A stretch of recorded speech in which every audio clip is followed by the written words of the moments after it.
In this video, we'll study about the capacitance of a capacitor. In the last video, we studied how a capacitor is made by using two metal bodies and how the charges on them behave with each other. So we equated a general formula for capacitance when two metal bodies are kept together.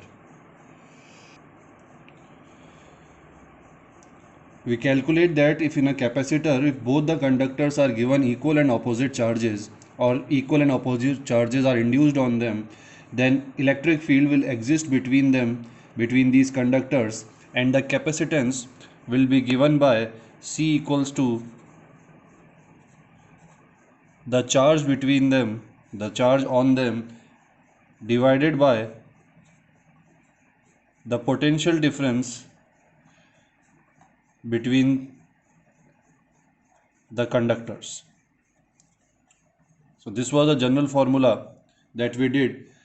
So we can say that if we have two bodies A and B separated by some distance, and A has if we give minus Q on body B, then A will have same charge induced on it plus Q, and then the electric field will be generated from A and it will terminate on B.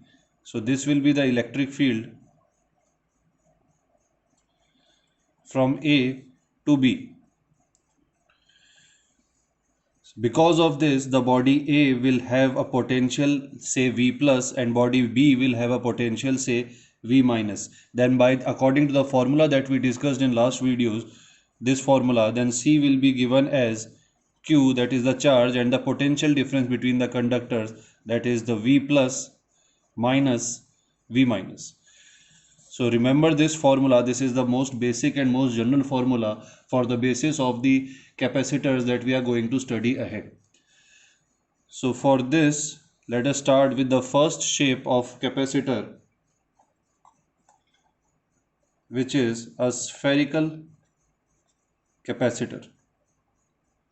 Now a spherical capacitor consists of two concentric shells, spherical shells, two concentric spherical shells, say of radii A and B.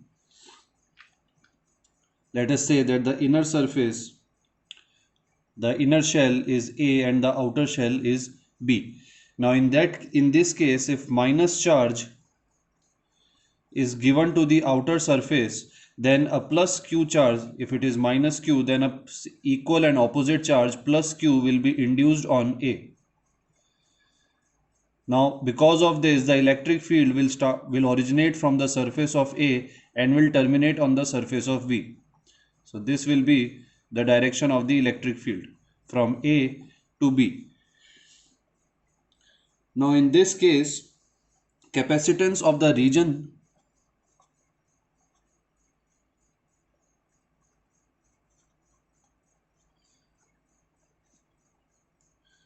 between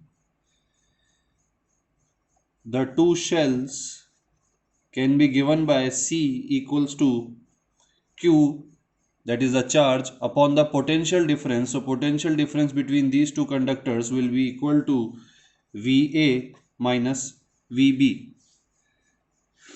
Now VA will be the potential due to A. So the potential due to the inner shell A will be a combination of the potential due to charge on A and the potential due to charge on B. So we can say that VA will be equal to KQ upon A minus KQ upon B, minus because the charge on B is minus, Q is minus, so here. So notice that this KQ by A is because of self charge of A and KQ by B is because of charge of B.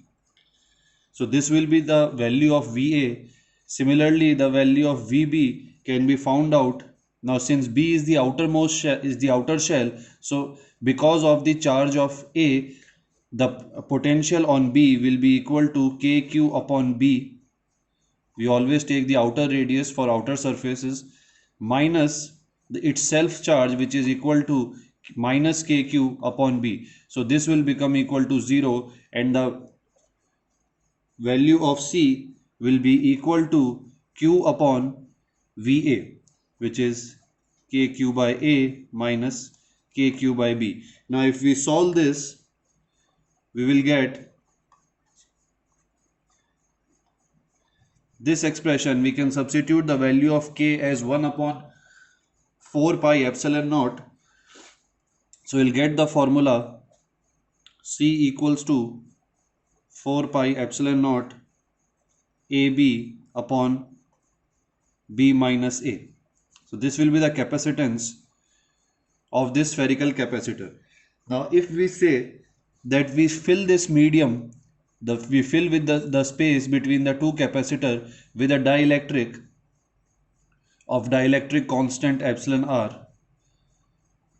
Let us say a dielectric of dielectric constant epsilon r is filled